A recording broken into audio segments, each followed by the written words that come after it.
Sophie, âgée de 72 ans, marchait lentement sur le sentier qui la menait au cimetière, comme elle le faisait tous les jours depuis 5 ans. Ses pas hésitants et ses mains tremblantes trahissaient le poids des années, mais ce qui l'avait réellement brisé n'était pas la vieillesse, mais la perte de son fils, Marcel. La mort de Marcel dans un tragique accident avait marqué un avant et un après dans la vie de Sophie. Depuis ce jour fatidique, le cimetière était devenu son seul refuge, l'endroit où, pour quelques instants, elle sentait encore une connexion avec lui.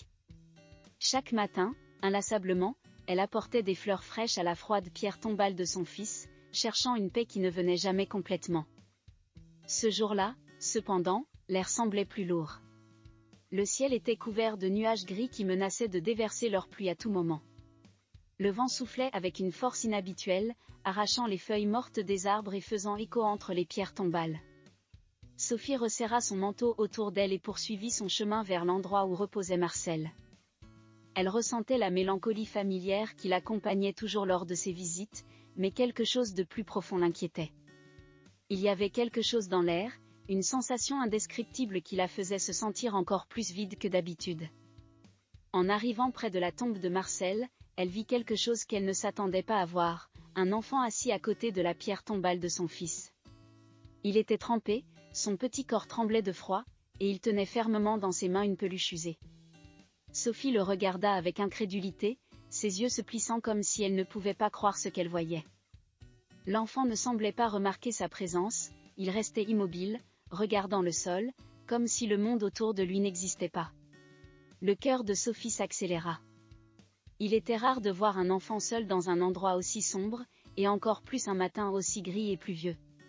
Mais ce qui la troubla le plus fut l'expression de solitude qu'elle partageait avec le petit garçon, comme si tous deux étaient enveloppés dans la même tristesse silencieuse. « Que fais-tu ici, petit » pensa-t-elle, mais elle ne dit rien. Elle resta debout, observant, incapable de rompre le silence entre eux.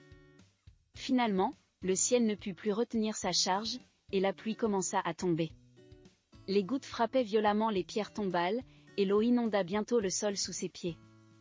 Pourtant, l'enfant ne bougeait pas, il restait là, immobile sous la pluie, comme s'il attendait quelque chose ou quelqu'un qui ne viendrait jamais. Toujours confuse, Sophie déposa les fleurs sur la tombe de Marcel, mais ses yeux ne quittaient pas le garçon. Quelque chose en elle, un mélange de compassion et de curiosité, la poussait à s'approcher. Elle prit une profonde inspiration, se souvenant du poids de sa propre perte, et fit un pas vers lui. Elle savait que le deuil était un fardeau que personne ne pouvait porter seul, et à cet instant, elle sentit que peut-être, elle n'était pas la seule à venir en ce lieu à la recherche d'un adieu qui ne venait jamais. Sophie ne pouvait détacher son regard de l'enfant, qui restait assis immobile sous la pluie. Ses cheveux noirs et trempés lui tombaient sur le front, et ses petites mains restaient fermement accrochées à la peluche, comme si c'était la seule chose qui lui restait au monde. Le son de la pluie frappant les pierres tombales était presque assourdissant, mais il ne parvenait pas à la distraire des souvenirs qui envahissaient son esprit. Avant la tragédie qui avait bouleversé sa vie, Sophie avait été une institutrice dévouée. Sa vie tournait autour de Marcel, son unique fils, qu'elle avait élevé seule après que son mari les avait abandonnés alors que Marcel n'était encore qu'un bébé. À l'époque, cela avait été un choc pour Sophie, mais elle avait trouvé dans l'amour pour son fils la force de continuer. Pour Sophie, Marcel représentait tout. Chaque sourire, chaque progrès, chaque moment passé avec lui avait comblé le vide laissé par l'absence de son mari. Marcel, depuis tout petit, avait été un enfant joyeux et curieux. Il passait des heures à explorer le monde autour de lui, posant des questions sans fin et rêvant de grandes aventures. Sophie se souvenait encore de ces jeux imaginaires où il devenait un explorateur ou un héros sauvant le monde. Elle se rappelait avec tendresse leurs longues discussions avant le coucher, quand il lui demandait des histoires sur les étoiles et les océans. Mais ses rêves s'étaient brutalement éteints le jour de l'accident. Marcel, à peine âgé de 30 ans, avait perdu la vie dans un accident de voiture que Sophie n'avait jamais vraiment compris. Cette perte l'avait consumée, et depuis, sa vie se résumait à ses visites quotidiennes au cimetière. L'enfant qui se trouvait devant elle lui rappelait Marcel quand il était petit. Cette fragilité, cette vulnérabilité, quelque chose en lui réveillait des souvenirs que Sophie croyait avoir enterrés avec son fils. Mais maintenant, elle ne pouvait plus ignorer ce garçon. Quelque chose en elle, quelque chose de maternel qui avait sommeillé pendant des années, la poussait à agir. Elle observa un instant son propre reflet dans les yeux sombres de l'enfant.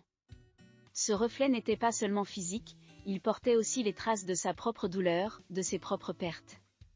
Ce sentiment de solitude, ce fardeau que Sophie portait depuis tant d'années, elle le voyait à présent reflété dans le regard de Simon. Il n'avait peut-être que quelques années, mais la tristesse qu'il portait dans son regard était celle d'une vie entière. « Petit, dit-elle finalement, sa voix douce mais ferme, que fais-tu ici, sous la pluie ?» L'enfant leva lentement la tête, et ses yeux noirs croisèrent ceux de Sophie. Il y avait une tristesse insondable dans son regard, une tristesse que Sophie reconnut immédiatement. À cet instant, elle comprit que ce garçon, comme elle, portait en lui une perte immense, une blessure qui ne se refermerait jamais totalement. « Je cherche ma maman », répondit l'enfant d'une voix à peine audible. Les mots du garçon frappèrent Sophie comme une vague d'émotion. Elle-même avait cherché Marcel depuis le jour où elle l'avait perdu, pas physiquement, mais dans les souvenirs, dans les moments qui ne reviendraient jamais. Chaque objet, chaque endroit, chaque odeur pouvait la ramener à un souvenir qu'elle chérissait et redoutait à la fois. À travers ce petit garçon, elle revivait une partie de sa propre histoire. Maintenant, face à cet enfant, Sophie ressentait une connexion immédiate. Elle savait ce que c'était de perdre quelqu'un qu'on aime, et elle savait ce que c'était de chercher désespérément quelque chose qu'on ne pourrait jamais retrouver. « Comment t'appelles-tu » demanda-t-elle, essayant de rester calme malgré la tempête d'émotions qui la traversait. « Simon » répondit l'enfant, baissant de nouveau les yeux vers le sol. Sophie acquiesça. « Simon, tu ne peux pas rester ici sous la pluie. Tu vas attraper froid. » Simon ne répondit pas. Il restait accroché à sa peluche, comme si ce simple geste suffisait à le protéger de la douleur qu'il ressentait. Ses petits doigts étaient blanchis par le froid et la pluie, mais il ne semblait pas s'en rendre compte. Sophie, comprenant que le garçon n'avait aucune intention de bouger, s'approcha et lui tendit la main. « Viens avec moi, Simon. Allons quelque part de plus chaud.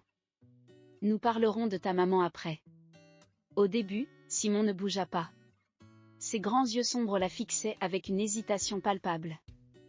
Mais ensuite, lentement, il tendit la main et prit celle de Sophie. Son geste, bien que timide, portait en lui une confiance naissante. Sophie serra doucement sa petite main froide, comme pour lui assurer qu'il n'était plus seul. Ensemble, sous la pluie qui continuait de tomber avec force, ils s'éloignèrent des tombes, laissant derrière eux les fantômes de leur perte. Chaque pas qu'ils faisaient ensemble semblait à la fois lourd et libérateur pour Sophie. Pour la première fois depuis des années, elle avait l'impression de porter un fardeau un peu moins seul. Ce n'était plus seulement le poids de sa propre douleur, mais aussi celui de ce petit garçon qui marchait à ses côtés. Elle ne savait pas où cette rencontre l'amènerait, mais à cet instant précis, elle sentit qu'elle n'était plus enfermée dans son deuil. Pour la première fois depuis des années, Sophie sentit qu'elle ne marchait plus seule. Sophie marchait main dans la main avec Simon, leurs pas résonnant sur le sentier mouillé par la pluie qui continuait de tomber sans relâche. Alors qu'ils s'éloignaient du cimetière, Sophie ne pouvait s'empêcher de ressentir une gêne croissante. Cela faisait si longtemps qu'elle vivait dans une routine de solitude, plongée dans son propre deuil, que l'idée de s'occuper de quelqu'un d'autre la déstabilisait. Tandis qu'elle sentait la petite main froide de Simon entrelacée à la sienne, son esprit luttait avec des sentiments contradictoires. D'un côté, il y avait le poids de sa propre tristesse. Depuis 5 ans, elle vivait comme une ombre, visitant la tombe de son fils et revivant mentalement chaque détail de la vie qu'elle avait perdue. Ses journées étaient marquées par l'absence, une routine qui ne servait qu'à lui rappeler que sa vie n'avait plus de sens sans Marcel. Sophie s'était résignée à une existence solitaire, où il n'y avait plus de place pour de nouveaux liens ni pour des émotions. C'était plus facile ainsi, plus simple de continuer sans avoir à se soucier du bien-être de quelqu'un d'autre. Mais alors, pourquoi ne pouvait-elle pas simplement ignorer ce garçon ? Simon, de son côté, restait silencieux, marchant à ses côtés sans poser de questions, sans montrer de signes de peur ou de curiosité. Son petit corps continuait de trembler sous la pluie, mais ses yeux, ses grands yeux noirs pleins d'une tristesse profonde, avaient bouleversé Sophie d'une manière qu'elle ne s'attendait pas. Il y avait quelque chose en Simon qui lui rappelait Marcel quand il était petit, peut-être ce regard perdu, cette vulnérabilité que seuls les enfants peuvent montrer. Mais c'était plus que cela. En Simon, Sophie voyait refléter la même solitude qu'il avait consumée pendant tant d'années. Ce garçon était seul dans le monde, tout comme elle. Tandis qu'ils avançaient, Sophie commença à douter. Elle ne savait presque rien de Simon. Elle ne savait pas d'où il venait, ni pourquoi il se trouvait dans ce cimetière un jour de pluie, accroché à une peluche usée. Était-il sage de l'emmener chez elle? Que allait-il se passer ensuite? Son instinct maternel, endormi depuis des années, lui disait qu'elle devait le protéger, le réchauffer, le nourrir. Mais une autre part d'elle, celle qui avait souffert et s'était enfermée dans sa propre douleur, lui criait de rester à distance. Elle ne pouvait pas se permettre de s'attacher de nouveau. Pas après avoir perdu Marcel. Ils arrivèrent enfin devant la maison de Sophie, une petite maison de plain-pied avec un jardin à l'avant qui, avec le temps, avait été négligé. Sophie n'avait plus eu l'énergie ni la volonté de l'entretenir, et maintenant, les mauvaises herbes s'enroulaient autour de la clôture, tandis que les feuilles mortes s'accumulaient sur le sol. Simon regarda la maison brièvement, mais ne dit rien. Sophie ouvrit la porte et l'invita à entrer. « Viens, Simon. Tu es trempé. » L'enfant entra en silence, observant autour de lui. La maison de Sophie était modeste, avec peu de meubles et une décoration simple qui témoignait du passage du temps. Des photos anciennes ornaient les murs, beaucoup d'entre elles montrant Marcel à différentes étapes de sa vie. Simon ne les regarda pas longtemps, il semblait plus intéressé par la chaleur qui émanait du petit radiateur au fond de la pièce. « Je vais te chercher une serviette et des vêtements secs, » dit Sophie en disparaissant dans le couloir. Tandis qu'elle fouillait parmi les vêtements de Marcel, qu'elle avait rangés dans une boîte au fond de l'armoire, elle ne put s'empêcher de ressentir une pointe de douleur. Cela faisait des années qu'elle n'avait pas sorti quoi que ce soit de ce placard, et l'idée même de revoir les vêtements de son fils la faisait frémir. Mais Simon en avait besoin, et en ce moment, c'était ce qui comptait le plus. Elle revint dans le salon avec une serviette et un vieux pull en laine. « Tiens. Change-toi, je ne veux pas que tu tombes malade. » Simon prit les vêtements et la serviette en silence. Il ne demanda pas à qui ils appartenaient, il ne fit aucun commentaire. Il se rendit dans la salle de bain et ferma la porte. Pendant qu'elle attendait, Sophie s'assit dans son vieux fauteuil, essayant de comprendre ce qui se passait. Elle savait que sa vie avait changé à l'instant où elle avait décidé de ramener ce garçon chez elle. Quelque chose s'était brisé dans sa routine solitaire, mais elle ne savait pas encore si c'était une bonne ou une mauvaise chose. Lorsque Simon sortit de la salle de bain, vêtu du pull de Marcel, Sophie sentit une vague d'émotion l'envahir. Le pull était trop grand pour lui, mais il semblait à l'aise. Le contraste entre son petit corps frêle et la grande laine du pull lui rappelait Marcel, lorsqu'il était petit et qu'il enfilait les vêtements de son père. Sophie chassa rapidement ses pensées. « Viens à la cuisine, je vais te préparer quelque chose à manger. » Simon la suivit en silence. Sophie réchauffa de la soupe sur la cuisinière pendant que l'enfant s'asseyait à la table, sa peluche reposant sur ses genoux. Tandis qu'elle servait la soupe, Sophie essaya de parler à nouveau. « Simon, que s'est-il passé avec ta maman ?» Le garçon leva les yeux, mais ne répondit pas immédiatement. Ses yeux étaient toujours depuis de tristesse insondable. Après quelques secondes, il murmura « Elle est partie, dans un accident. » Sophie sentit son cœur se serrer. Elle savait trop bien ce que cela signifiait de perdre quelqu'un dans un accident. Et maintenant, en regardant Simon, elle savait qu'elle avait pris la bonne décision en le ramenant chez elle. Peut-être qu'elle ne pouvait pas guérir ses propres blessures, mais si elle pouvait faire quelque chose pour ce garçon, elle le ferait. Les jours commencèrent à glisser avec une étrange quiétude dans la maison de Sophie, maintenant partagée avec Simon. C'était comme si le temps s'était arrêté, emprisonnés dans une bulle où tous deux coexistaient, tout en restant enfermés dans leur propre monde de solitude. Malgré la présence qu'ils apportaient l'un à l'autre, un silence dense emplissait chaque recoin de la maison. Simon demeurait réservé, se déplaçant dans les espaces comme une ombre, sa petite silhouette toujours accompagnée de son inséparable peluche. Sophie l'observait à distance, respectant son espace, consciente que la douleur qu'il portait était immense pour un enfant si jeune. Mais elle connaissait aussi ce fardeau, le sien continuait de l'écraser jour après jour. Le soleil à peine visible à travers les fenêtres de la salle éclairait la poussière flottant dans l'air, un rappel de tout ce qui était resté immobile ces dernières années. Cependant, la présence de Simon, bien que silencieuse, apportait une sorte d'énergie qui remuait quelque chose au fond de Sophie. Parfois, elle se surprenait à ouvrir les fenêtres de la maison, laissant entrer l'air frais et la lumière, remplissant l'espace d'une chaleur qu'elle avait oubliée. Simon passait souvent du temps assis près de la fenêtre de la salle, ses yeux noirs fixant le jardin en friche qui, tout comme Sophie, avait été abandonné avec le temps. Les mauvaises herbes s'entremêlaient autour de la clôture, et les fleurs qui autrefois ornaient l'endroit n'étaient plus que de vagues souvenirs flétris. Sophie avait cessé de s'occuper du jardin, comme si le désordre extérieur reflétait son état émotionnel. Pourtant, Simon semblait trouver quelque chose de fascinant dans ce chaos, bien qu'il ne demandât jamais à sortir. Les repas étaient devenus des moments tendus. Sophie, essayant de lui faire plaisir, préparait des plats simples, se demandant souvent s'il plairait à l'enfant.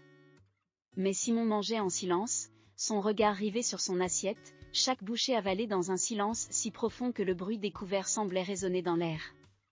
Sophie savait qu'elle ne pouvait pas le forcer à parler. Elle comprenait que le silence était le langage de sa douleur, tout comme il l'avait été pour elle pendant tant d'années. Un matin, alors qu'elle préparait le petit déjeuner, elle entendit le léger grincement des pieds nus de Simon entrant dans la cuisine. En se retournant, elle le vit debout dans l'encadrement de la porte, ses cheveux en bataille et sa peluche serrée contre lui.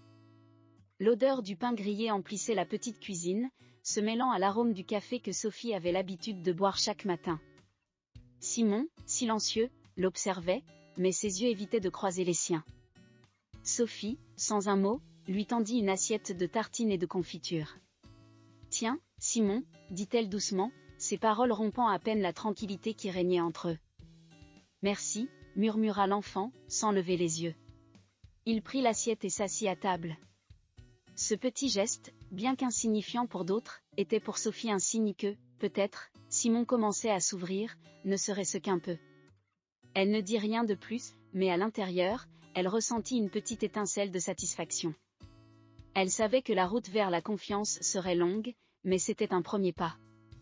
Au fil des jours, Sophie remarqua que sa propre routine commençait à changer. Ses visites au cimetière se faisaient moins fréquentes. Ce n'était pas qu'elle avait cessé de penser à Marcel, mais Simon demandait son attention, et cela la distrayait du chagrin constant qu'elle avait ressenti pendant si longtemps. La maison, autrefois vide, était désormais habitée par une nouvelle énergie. Sophie, peu à peu, commença à remettre en ordre des choses qu'elle avait négligées pendant des années, elle ouvrait les fenêtres plus souvent, laissait l'air purifier les recoins sombres, et se mit à prendre soin du jardin, arrachant les mauvaises herbes pendant que Simon l'observait depuis la fenêtre. Mais le silence demeurait une barrière. Sophie tentait d'engager de petites conversations, demandant à Simon s'il voulait sortir se promener ou s'il aimait lire. Cependant, l'enfant, toujours accompagné de sa peluche, répondait par des monosyllabes ou secouait simplement la tête. Sophie comprenait que Simon était encore plongé dans son chagrin, et que les mots n'étaient pas suffisants pour le soulager. Un après-midi, alors que Sophie lisait dans son vieux fauteuil près de la fenêtre, Simon s'approcha timidement. Il tenait sa peluche fermement contre lui, évitant de la regarder directement. Sophie baissa lentement son livre, sentant que quelque chose d'important allait se produire. « Est-ce que tu aimes lire ?» demanda-t-elle doucement, en montrant le livre qu'elle tenait entre ses mains. Simon hocha imperceptiblement la tête, ses yeux toujours fixés sur le sol. « Est-ce que tu aimerais que je te lise une histoire ?» suggéra Sophie, sachant que, par le passé, la lecture avait été une façon de se connecter avec Marcel quand il était petit. Simon haussa les épaules, mais il ne dit pas non. Sophie prit cela comme un signe positif. Elle se leva, se dirigea vers la bibliothèque du salon et en sortit un vieux livre pour enfants qu'elle avait gardé depuis l'époque où elle lisait à son fils. Elle s'assit de nouveau sur le canapé, d'une voix douce, commença à lire. Au début, les mots lui semblaient maladroits, comme si sa voix n'était plus habituée à prononcer des phrases aussi innocentes et pleines de fantaisie. Mais au fur et à mesure que l'histoire avançait, Sophie remarqua que Simon s'était assis sur le sol, plus près d'elle, écoutant attentivement. Bien qu'il ne prononçât pas un mot, ses yeux suivaient chaque parole, et son corps, tendu au début, semblait se détendre peu à peu. Dans les semaines qui suivirent, la lecture à voix haute devint un rituel silencieux entre eux. Ils ne parlaient pas beaucoup en dehors de ces moments, mais chaque après-midi, Simon s'approchait un peu plus, écoutant les histoires que Sophie choisissait avec soin. C'était une forme subtile de communication, une manière pour eux deux, sans mots, de reconnaître la présence et l'importance de l'autre dans leur vie. La vie de Sophie, autrefois marquée par le deuil et la solitude, se voyait maintenant modifiée par de petits gestes d'ouverture. Le silence qui l'entourait autrefois complètement partageait désormais l'espace avec le doux son des pages tournées et la respiration tranquille d'un enfant qui, peu à peu, commençait à trouver un refuge au milieu de sa douleur. Sophie n'avait pas pensé à son passé depuis longtemps. Pendant des années, le deuil de la mort de Marcel avait enveloppé sa vie dans une brume épaisse qui la maintenait ancrée dans le présent, prisonnière de la routine quotidienne des visites au cimetière et des souvenirs de ce qu'elle avait perdu. Mais maintenant, avec Simon sous son toit, les souvenirs de sa vie d'avant, quand son monde tournait autour de son fils, refaisaient lentement surface, réveillant en elle des émotions qu'elle avait enfouies depuis longtemps. Depuis la naissance de Marcel, Sophie avait consacré sa vie à l'élever seule. Son mari l'avait quittée lorsque Marcel avait à peine 2 ans, incapable d'assumer les responsabilités de père. Dès lors, Sophie s'était entièrement dévouée à son fils, devenant à la fois sa mère, sa confidente et sa protectrice. Pour elle, Marcel n'était pas seulement sa raison de vivre, il était aussi sa plus grande fierté. Dès son plus jeune âge, Marcel avait montré une intelligence et une curiosité qui remplissaient Sophie de joie. Elle se souvenait des longues conversations qu'ils avaient, des questions sans fin qu'il posait, et de son sourire qui illuminait chaque moment. Mais tout cela avait changé le jour de l'accident.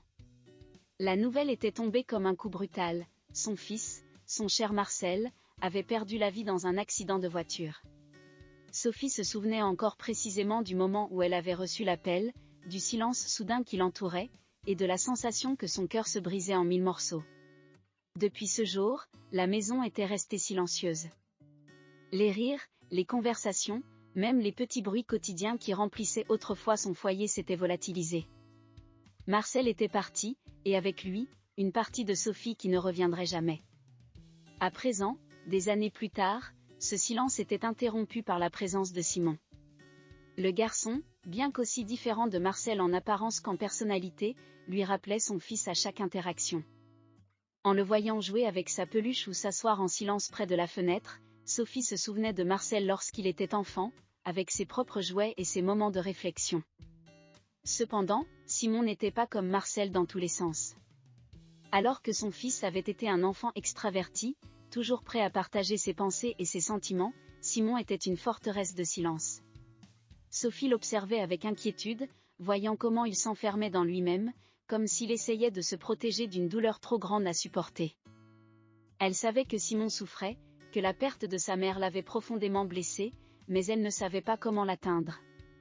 Chaque fois qu'elle essayait de parler de ce qui s'était passé, Simon se fermait davantage, détournant le regard ou changeant de sujet avec une froideur qui déchirait Sophie. Le soir, Sophie se retrouvait à penser à Simon plus qu'à sa propre douleur. Elle se demandait comment elle pouvait l'aider à surmonter son deuil, à s'ouvrir, à partager ce qu'il ressentait. Mais, en même temps, elle comprenait que le chagrin de Simon lui appartenait, qu'elle ne pouvait pas le forcer à parler s'il n'était pas prêt. Cette compréhension la frustrait et la faisait se sentir impuissante. Elle voulait être pour lui ce qu'elle avait été pour Marcel, une mère, un guide, quelqu'un en qui il pouvait avoir confiance. Mais Simon n'était pas prêt à recevoir cet amour, et cela ravivait le deuil de Sophie pour son propre fils avec une intensité renouvelée. Un après-midi, alors qu'elle nettoyait la cuisine après un repas silencieux avec Simon, Sophie s'arrêta devant une des photos de Marcel accrochées au mur. Sur l'image, il souriait, ses cheveux en bataille dans le vent et un regard plein de vie. Sophie sentit une boule se former dans sa gorge. Elle se rendit compte qu'une partie d'elle essayait de retrouver en Simon une façon de revivre la relation qu'elle avait perdue avec Marcel. L'enfant était devenu, d'une certaine manière, son seul lien avec le passé, sa seule opportunité de ressentir à nouveau cette étincelle d'amour maternel qui avait disparu avec la mort de son fils. Cette réalisation était douloureuse. Sophie savait que ce n'était pas juste pour Simon. Il ne pouvait pas porter sur ses épaules le poids de remplir le vide que Marcel avait laissé dans son cœur. Simon n'était pas Marcel, et il ne le serait jamais. Mais, en même temps, elle ne pouvait pas nier que s'occuper de Simon lui donnait une nouvelle raison de continuer. La possibilité de lui offrir un foyer, un endroit sur où il pourrait guérir, devenait le moteur de sa vie. Sophie décida que la meilleure chose qu'elle pouvait faire était de donner à Simon l'espace dont il avait besoin, tout en lui montrant qu'elle était là pour lui, qu'elle ne le laisserait pas seul. Malgré sa frustration de ne pas pouvoir l'aider comme elle le voulait, elle comprenait que le temps était la clé. Le deuil était un processus long et douloureux, quelque chose qu'elle connaissait trop bien. Simon, comme elle, devait apprendre à vivre avec la perte. Et bien qu'il ne parlât pas beaucoup, Sophie voyait dans ses yeux qu'au moins, il se sentait en sécurité avec elle. Ce n'était pas une grande victoire, mais c'était un début. Dans les semaines qui suivirent, Sophie commença à ajuster sa vie à la présence de Simon. Elle fit de petits changements dans la maison pour que l'enfant se sente plus à l'aise. Elle lui préparait des repas qu'elle pensait qu'il aimerait, le sortait dans le jardin lorsque le temps le permettait, et le laissait jouer en silence pendant qu'elle s'occupait des tâches ménagères. C'était une cohabitation tranquille, presque silencieuse, mais il y avait entre eux une entente tacite. Un jour, alors qu'ils se promenaient ensemble dans le jardin, Simon s'arrêta devant une fleur qui poussait parmi les mauvaises herbes. C'était une petite fleur, fragile, mais qui avait réussi à s'épanouir malgré un terrain hostile. Simon s'accroupit pour l'observer de plus près. Pour la première fois depuis son arrivée chez Sophie, il parla sans qu'elle ne lui posât de questions. « Ma maman aimait les fleurs », dit-il dans un murmure. Sophie le regarda avec surprise, mais ne dit rien. Dans son cœur, elle sut que ce petit commentaire, cette petite fleur, était un symbole que Simon commençait à trouver son propre chemin pour sortir de la douleur. Ce ne serait pas facile, et il restait encore un long chemin à parcourir, mais à cet instant, Sophie sut qu'elle avait enfin commencé à l'atteindre. La relation entre Sophie et Simon continuait d'évoluer lentement, comme si chaque jour passé dans la petite maison représentait un pas timide vers une connexion plus profonde. Cependant, le silence restait une présence constante entre eux. Simon s'accrochait encore à son monde intérieur, se protégeant du chagrin qui le consumait, tandis que Sophie observait, attendant le moment où il serait prêt à s'ouvrir complètement. Bien qu'elle sache qu'elle ne devait pas le brusquer, l'incertitude quant à l'avenir de l'enfant commençait à lui peser de plus en plus. Un après-midi, alors que Sophie s'occupait de quelques fleurs dans le jardin, Simon s'approcha silencieusement. Il s'assit par terre à côté d'elle, observant comment ses mains expertes manipulaient la terre et mettaient en place les plantes. Sophie ne dit rien, mais elle sentit que quelque chose en Simon avait changé. Il y avait une tranquillité différente dans l'air, une sensation qu'il était prêt à parler, à partager quelque chose qu'il gardait en lui depuis longtemps. Après quelques minutes de silence, Simon finit par briser la barrière qu'il avait érigée depuis son arrivée dans la maison de Sophie. « Ma maman, elle plantait aussi des fleurs dans notre jardin », dit-il à voix basse, comme s'il parlait à lui-même. Sophie s'arrêta un instant, surprise par cette révélation, mais elle ne le pressa pas. Elle savait que lorsqu'il commençait à parler, le mieux était de le laisser faire à son propre rythme. Elle continua à remuer la terre, l'écoutant attentivement. Elle disait toujours que les fleurs étaient comme les gens, continua Simon, les yeux perdus dans l'une des plantes que Sophie venait de mettre en terre. Certaines sont fortes et peuvent pousser n'importe où, et d'autres ont besoin de plus d'attention, plus d'amour pour pouvoir fleurir. Les mots de Simon résonnèrent profondément en Sophie. Ils révélaient non seulement quelque chose sur sa mère, mais décrivaient aussi, d'une certaine manière, la situation de Simon lui-même. Il était comme l'une de ces fleurs qui avait besoin de plus de soins, de plus d'amour pour pouvoir grandir et surmonter la douleur. « Comment était-elle » demanda Sophie doucement, tout en s'asseyant à ses côtés sur le sol. Simon mit quelques instants à répondre. Ses petites mains jouaient avec la terre, et son visage exprimait un mélange de tristesse et de nostalgie. Elle était, toujours gentille. Parfois, elle riait beaucoup, même quand les choses allaient mal. Elle disait toujours que tout irait bien, qu'il suffisait de continuer, même quand papa est parti. Elle disait que nous n'avions besoin de personne d'autre. Sophie sentit la douleur derrière ces paroles. Elle savait ce que c'était que de devoir être fort pour quelqu'un d'autre, de faire semblant que tout allait bien alors que le monde s'effondrait autour de soi. Mais Simon avait perdu sa mère, et maintenant, ce pilier de force avait disparu, le laissant seul dans un monde qu'il ne comprenait pas totalement. « Ton papa est parti ?» demanda Sophie prudemment, voulant en savoir plus sur l'histoire de l'enfant, mais sans vouloir le forcer. Simon hocha lentement la tête. « Il est parti quand j'étais très petit. Je ne me souviens pas bien de lui, mais maman disait toujours qu'on n'avait pas besoin de lui, qu'on était heureux tous les deux. Et c'est vrai, on l'était, jusqu'à l'accident. » Les mots de Simon flottèrent dans l'air, lourds de tristesse. Sophie sentit son cœur se serrer. Elle ne pouvait pas imaginer ce que cela devait être pour un enfant si jeune d'affronter autant de douleurs, de perdre non seulement sa mère, mais aussi tout le sentiment de sécurité qu'elle lui offrait. La solitude dans laquelle Simon avait été plongé tout ce temps semblait encore plus profonde et sombre. « Et maintenant, tu n'as plus personne ?» demanda Sophie, sachant que la réponse serait probablement douloureuse. Simon secoua la tête. « Non, je n'ai plus personne. Je ne sais pas où aller, je ne sais pas quoi faire. » Ces mots frappèrent Sophie avec force. Jusqu'à présent, elle avait gardé l'espoir qu'il y avait peut-être un parent éloigné qui pourrait s'occuper de Simon, quelqu'un qui pourrait lui offrir un foyer. Mais maintenant, elle comprenait que l'enfant était réellement seul au monde. La réalité de sa situation était dévastatrice, et en même temps, Sophie prit conscience de la responsabilité immense qui pesait sur elle. Sophie resta silencieuse un moment, sentant le poids de cette révélation. Elle savait qu'elle devait prendre une décision. Jusqu'à ce point, elle avait pris soin de Simon, elle lui avait offert un endroit sûr pour rester, mais elle l'avait fait en pensant que sa présence était temporaire. Elle n'avait jamais vraiment envisagé la possibilité que Simon puisse rester avec elle à long terme, mais maintenant cette idée commençait à prendre forme dans son esprit. Cependant, avec cette possibilité venaient aussi ses propres peurs. Sophie savait que s'occuper de Simon signifiait s'ouvrir émotionnellement à nouveau, quelque chose qu'elle avait évité de faire depuis la mort de Marcel. Prendre soin d'un autre enfant, s'engager à devenir sa protectrice, sa gardienne, signifiait aussi s'exposer à la possibilité de perdre à nouveau, de revivre la douleur la plus profonde qu'elle avait connue. Était-elle prête à affronter ce risque ? Sophie regarda Simon, qui restait assis en silence à ses côtés, ses petites épaules ployant sous le poids du monde. L'enfant avait besoin d'amour, il avait besoin de sécurité, et Sophie savait que, malgré elle, elle ne pouvait plus échapper à cette réalité. Simon n'était pas qu'un simple invité temporaire, sa présence avait changé tout dans la vie de Sophie, et elle savait qu'elle ne pouvait pas simplement le laisser partir. Mais la peur était toujours là, tapie au fond d'elle. Que se passerait-il si elle s'engageait émotionnellement avec Simon et que quelque chose tournait mal ? Pourrait-elle supporter de perdre à nouveau quelqu'un qu'elle aimait ? Simon, commença Sophie d'une voix tremblante, je ne sais pas ce qui va se passer. Je ne sais pas comment nous allons résoudre tout cela, mais je veux que tu saches que tu n'es pas seule.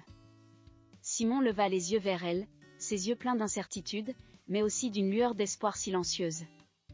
Je serai là pour toi, pour l'instant, et aussi longtemps que tu en auras besoin, continua Sophie, sentant le poids de ses propres paroles. Elle savait que cette promesse changerait tout, mais en regardant Simon, elle sut que c'était la bonne décision. L'enfant ne dit rien, mais Sophie vit quelque chose dans son visage qu'elle n'avait jamais vu auparavant, une petite étincelle de confiance. La décision était prise. Sophie ne savait pas ce que l'avenir leur réservait, mais pour la première fois depuis longtemps, elle sentait qu'elle n'était plus seule. Alors que le soleil commençait à se coucher derrière les montagnes, tous deux se levèrent du sol du jardin. La décision était prise, et bien que la peur fût toujours présente, Sophie savait que sa vie, ainsi que celle de Simon, ne seraient plus jamais les mêmes. Après la conversation dans le jardin, Sophie savait qu'elle devait prendre des mesures concrètes pour aider Simon. Bien qu'elle lui ait promis d'être là pour lui, elle ne pouvait ignorer le fait que la situation légale de l'enfant restait incertaine. Simon n'avait pas de famille connue, et elle ne pouvait pas simplement le garder indéfiniment sans consulter les autorités. Aussi difficile que cela fût, Sophie comprenait qu'elle devait faire appel aux services sociaux, même si cela signifiait risquer de perdre Simon. Un matin, alors que Simon dormait encore, Sophie prit la difficile décision de passer cet appel. Le téléphone pesait lourdement dans ses mains tandis qu'elle cherchait le numéro. Chaque pas vers une solution pour Simon la rapprochait aussi d'une possible séparation. L'idée que les autorités puissent lui retirer l'enfant lui serrait la poitrine. Comment pourrait-elle supporter de perdre à nouveau un enfant qu'elle commençait à aimer ? Sophie avait déjà traversé l'enfer de la perte avec Marcel, et la simple pensée de revivre cette douleur était presque insupportable. Enfin, avec des mains tremblantes, elle composa le numéro. La conversation fut brève, et la femme au bout du fil lui assura qu'un assistant social viendrait lui parler dans les jours à venir. Après avoir raccroché, Sophie se sentit envahie par un nœud dans l'estomac. Elle savait qu'elle avait fait ce qu'il fallait, mais la peur ne la quittait pas. C'était comme une ombre qui la suivait partout. Pendant les jours qui suivirent, Sophie tenta d'agir normalement, mais chaque fois qu'elle regardait Simon, l'incertitude la submergeait. L'enfant, quant à lui, avait commencé à montrer des signes d'attachement envers Sophie. Bien qu'il fût toujours réservé, Simon commençait à lui faire confiance. Maintenant, lorsqu'ils s'asseyaient ensemble à table, il la regardait parfois dans les yeux et engageait même de petites conversations, parlant des choses qu'il aimait ou se souvenant de sa mère. C'était un progrès lent, mais significatif. Un après-midi, tandis qu'elle lisait sur le canapé, Simon s'approcha avec sa peluche dans les bras et s'assit à ses côtés, une chose qu'il n'avait jamais faite auparavant. Sophie fut surprise, mais ne dit rien, lui permettant de rester là en silence. Elle savait que ces petits gestes étaient importants, que chaque pas vers elle montrait que Simon commençait à la voir comme une figure de confiance, peut-être même comme une figure maternelle. Et cette pensée lui faisait peur. Sophie se débattait intérieurement entre la joie et la peur. Elle était heureuse que Simon commence à s'ouvrir, qu'il semble enfin trouver un peu de réconfort en sa présence. Mais en même temps, la peur de le perdre grandissait chaque jour un peu plus. Elle savait que lorsque l'assistant social arriverait, son monde pourrait de nouveau basculer. Simon pourrait être placé ailleurs, dans une autre famille, et elle se retrouverait à nouveau seule, avec le cœur brisé pour la deuxième fois de sa vie. Les jours se transformèrent en semaines, et finalement, le jour tant redouté arriva. Sophie avait attendu la visite de l'assistant social avec un mélange d'anxiété et d'espoir. Tandis qu'elle préparait la maison pour l'arrivée de son visiteur, son esprit n'arrêtait pas de tourner autour des possibilités. Elle savait que la chose la plus probable serait que Simon soit placé dans une famille d'accueil, mais au fond d'elle, elle ne pouvait s'empêcher de penser qu'il y avait peut-être une autre option. Et si elle se battait pour lui ? Et si Simon pouvait rester avec elle ? L'idée de devenir la tutrice légale de Simon l'effrayait. Cela signifiait un engagement total, une responsabilité qu'elle n'avait pas imaginé devoir assumer à son âge. Mais l'alternative, voir Simon partir et disparaître de sa vie, était bien pire. Sophie savait qu'elle devait être courageuse, malgré la peur qui la paralysait. Le son de la sonnette la sortit de ses pensées. L'assistant social était arrivé. Simon était dans sa chambre, jouant en silence, ignorant en grande partie ce que cette journée représentait pour son avenir. Sophie ouvrit la porte avec le cœur battant, accueillant l'homme qui était venu évaluer la situation. L'assistant social était un jeune homme, avec un sourire aimable et un comportement calme qui, d'une certaine manière, apaisa Sophie.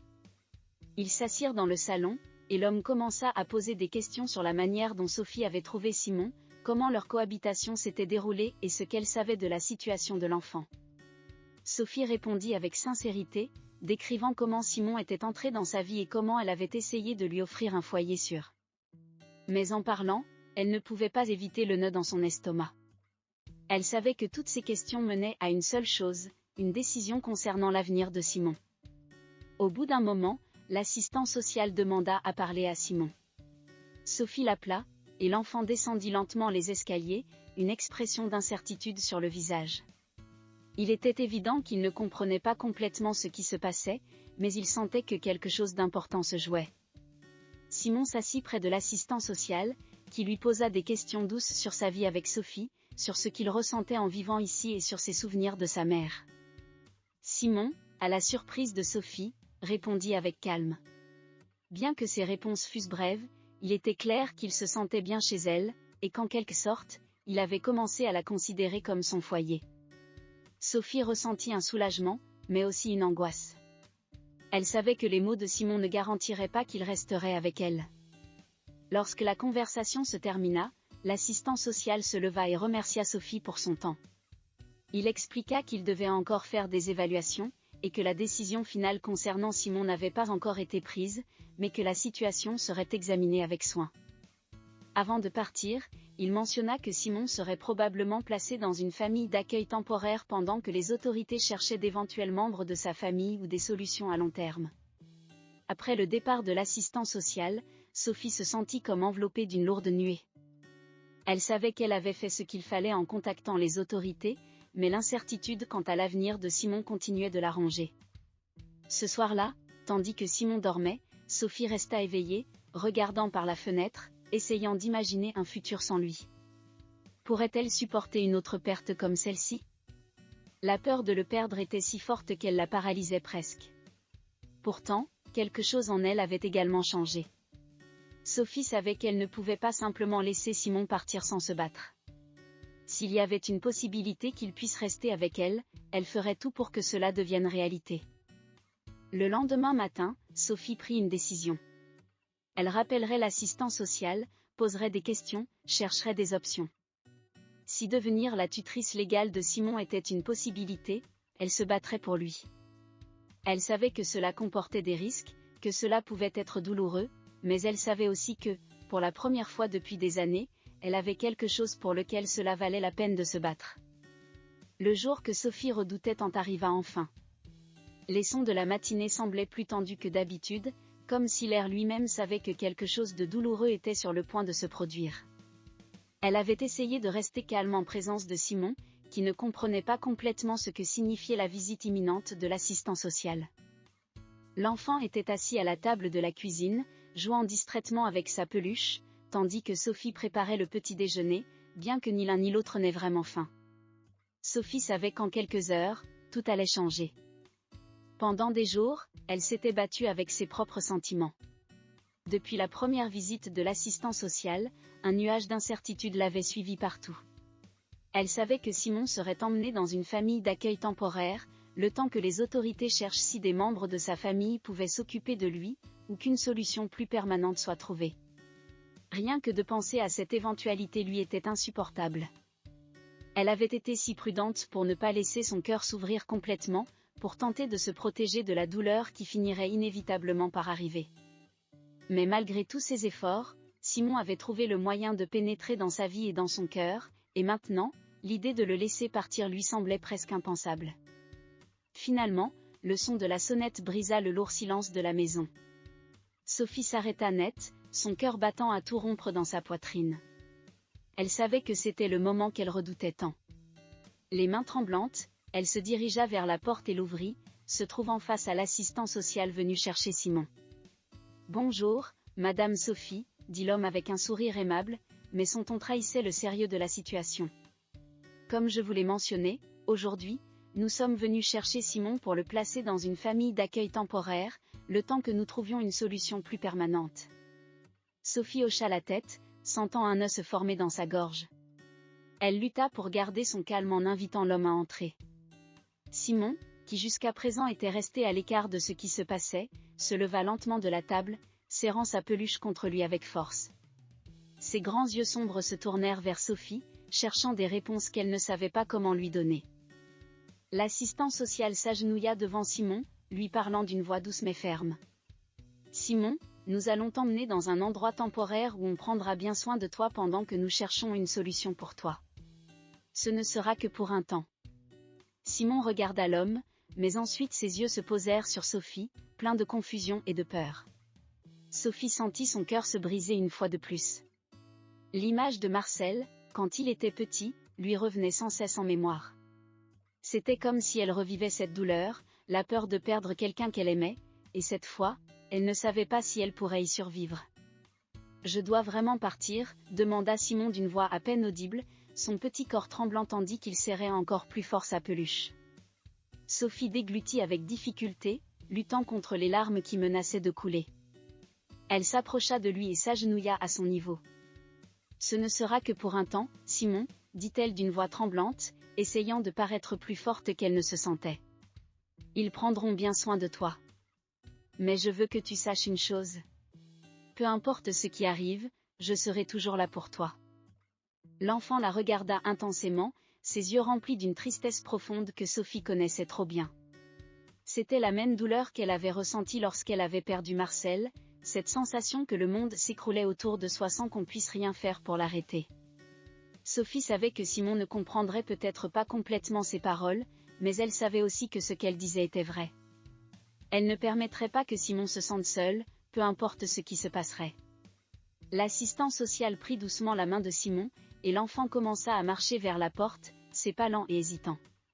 Sophie resta immobile, regardant la personne qui avait apporté une lueur de lumière dans sa vie s'éloigner d'elle. C'était comme si le monde autour d'elle ralentissait, chaque seconde devenant une éternité de douleur. Et puis, la porte se referma. Sophie se retrouva seule dans sa maison. Le silence, qui avait été son seul compagnon pendant tant d'années, refaisait surface. Mais cette fois, ce n'était pas le même silence qu'avant. Le vide était encore plus profond, plus sombre. Sophie se laissa tomber dans le fauteuil où elle s'asseyait souvent pour lire, mais à présent, les mots dans les livres ne lui apportaient aucun réconfort. Les images de Simon, assis dans cette même pièce, jouant en silence ou lisant à ses côtés, envahissaient son esprit.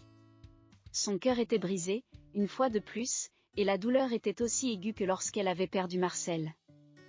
Les heures passèrent, ou peut-être seulement des minutes, Sophie ne le savait plus. Le temps avait perdu son sens. Le soleil s'était couché, et les ombres du soir commençaient à remplir la maison. Sophie n'avait pas allumé la moindre lumière, et l'obscurité faisait écho à sa tristesse. Comment allait-elle continuer après ça? Elle s'était juré de ne pas s'attacher, de ne pas permettre que la douleur de perdre quelqu'un d'autre la détruise à nouveau, mais elle avait échoué.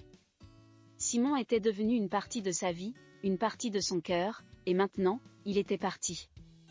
Juste au moment où Sophie pensait que le vide allait la consumer complètement, elle entendit un coup léger à la porte.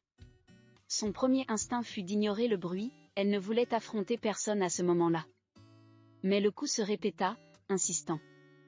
Avec un effort qui lui demanda plus qu'elle n'aurait imaginé, elle se leva de son fauteuil et se dirigea vers la porte, son corps semblant plus lourd à chaque pas. Lorsqu'elle ouvrit la porte, ce qu'elle vit fut la dernière chose à laquelle elle s'attendait. Simon était là, debout, serrant toujours sa peluche contre lui, les yeux pleins de larmes. L'assistant social se tenait à ses côtés, avec une expression grave mais compréhensive. « Simon a insisté pour te dire quelque chose avant de partir », expliqua l'homme. Sophie s'agenouilla, son cœur battant à tout rompre dans sa poitrine. Simon leva les yeux vers elle, ses yeux remplis de peur mais aussi d'espoir. « Je peux rester avec toi ?» demanda Simon d'une voix tremblante. « Je ne veux pas partir. Je veux rester avec toi. » Sophie sentit son souffle se couper. Son premier instinct fut de l'embrasser, mais elle se retint. Elle savait qu'elle ne pouvait pas promettre quelque chose qu'elle n'était pas sûre de pouvoir tenir.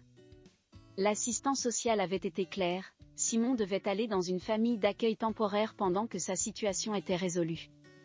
L'assistant social se racla la gorge doucement. « Je sais que c'est une décision difficile, Sophie, dit-il avec douceur. Mais si tu es prête à y réfléchir, nous pourrions discuter de la possibilité que tu deviennes sa tutrice temporaire. » Sophie regarda Simon, qui attendait sa réponse, son cœur suspendu à un fil. Elle savait que cette décision changerait leur vie à jamais. Si elle acceptait, elle s'engageait à prendre soin de Simon, à devenir la mère qu'il n'avait plus. Mais elle savait aussi qu'ouvrir à nouveau son cœur signifiait s'exposer à la douleur, à la peur de perdre une nouvelle fois. Le doute plana sur elle pendant un instant, mais en voyant les yeux de Simon, remplis d'un espoir si fragile, quelque chose en elle se brisa, mais d'une manière positive.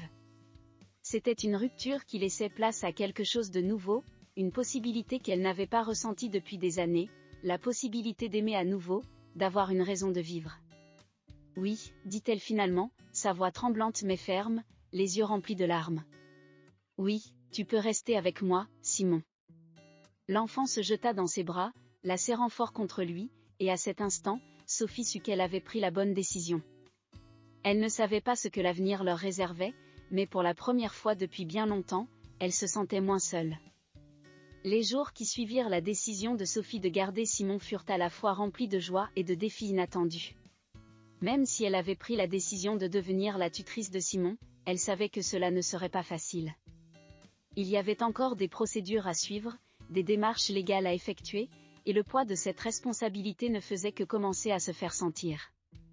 Pourtant, chaque matin où elle voyait Simon descendre les escaliers avec sa peluche dans les bras, Sophie ressentait une chaleur dans son cœur qu'elle n'avait plus connue depuis des années.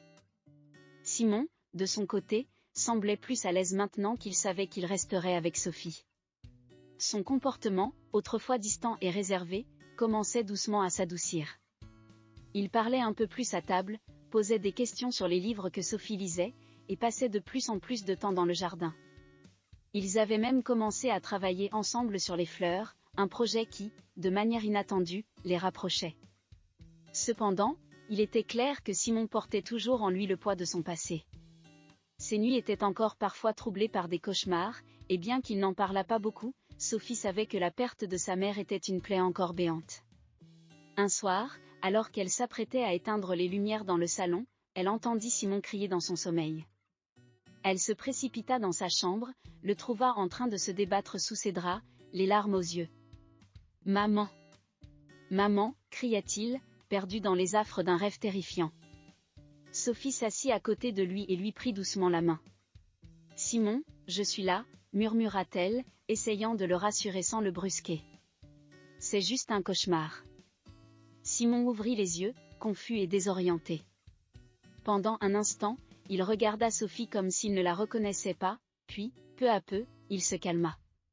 Il s'assit dans son lit, essuyant les larmes de ses joues, mais il ne parla pas. Sophie resta à ses côtés, lui tenant la main jusqu'à ce qu'il se rendorme.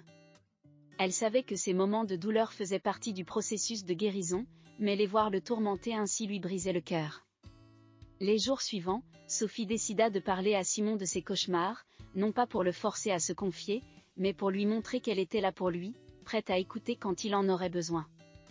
Un après-midi, alors qu'ils étaient dans le jardin, elle prit son courage à deux mains. « Simon, tu sais que tu peux me parler de tes cauchemars, si tu veux, » dit-elle doucement en s'agenouillant près de lui alors qu'il plantait une fleur. Le garçon resta silencieux pendant un moment, fixant la terre qu'il remuait avec ses petites mains. Puis, sans lever les yeux, il murmura, « C'est toujours pareil.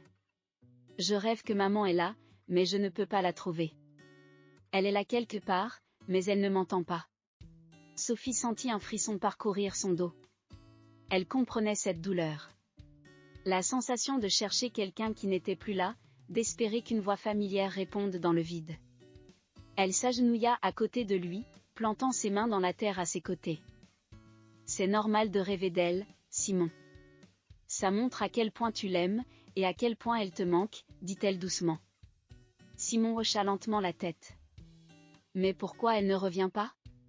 Pourquoi elle ne me parle plus ?» Cette question, si simple et si sincère, fit pleurer Sophie intérieurement. Elle prit une profonde inspiration avant de répondre, essayant de trouver les bons mots. Parfois, quand les gens qu'on aime s'en vont, ils ne peuvent pas revenir. Mais cela ne veut pas dire qu'ils ne sont pas là avec nous, d'une certaine manière, dit-elle en posant doucement une main sur l'épaule de Simon. Ta maman sera toujours avec toi, dans ton cœur, dans tes souvenirs. Et moi, je serai là pour t'aider à te souvenir d'elle. Simon ne répondit pas tout de suite, mais ses épaules se détendirent légèrement. Ils continuèrent à travailler dans le jardin en silence, mais Sophie savait que quelque chose avait changé. Simon avait commencé à comprendre que, même si sa mère ne reviendrait jamais, il n'était pas seul pour autant. Au fil des semaines, la routine dans la maison de Sophie et Simon devint plus stable. L'assistant social revenait régulièrement pour s'assurer que tout allait bien, et les démarches pour officialiser la tutelle temporaire avançaient. Sophie ressentait toujours un peu de nervosité à l'idée que quelque chose puisse mal tourner, que Simon puisse lui être retiré, mais ces moments de doute étaient maintenant tempérés par une conviction plus profonde. Simon faisait partie de sa vie, et elle ferait tout pour qu'il y reste. Un matin, alors qu'ils prenaient le petit déjeuner ensemble, Simon regarda Sophie avec un sérieux qu'elle n'avait pas vu chez lui depuis un moment. « Est-ce que je peux t'appeler maman ?» demanda-t-il, ses yeux grands ouverts, remplis d'espoir. Sophie sentit son cœur manquer un battement.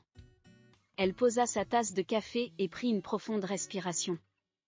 Elle savait que ce moment arriverait peut-être un jour, mais elle ne s'y attendait pas si tôt. Ses yeux s'embuèrent de larmes, mais elle sourit, touchée au plus profond de son être par cette simple question.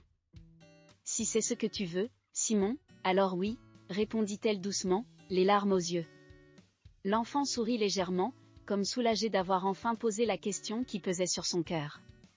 Et à partir de ce jour, Simon commença à l'appeler « maman ». Pour Sophie, cela représentait bien plus qu'un simple mot. C'était la preuve qu'ils avaient, tous les deux, franchi une étape cruciale dans leur relation. Simon n'était plus seulement un enfant dont elle prenait soin temporairement, il était devenu son fils, et elle était devenue sa mère. Et bien que le chemin fût encore long et semé d'embûches, Sophie savait qu'ils étaient désormais liés, non par le sang, mais par l'amour et la confiance qu'ils avaient construits ensemble.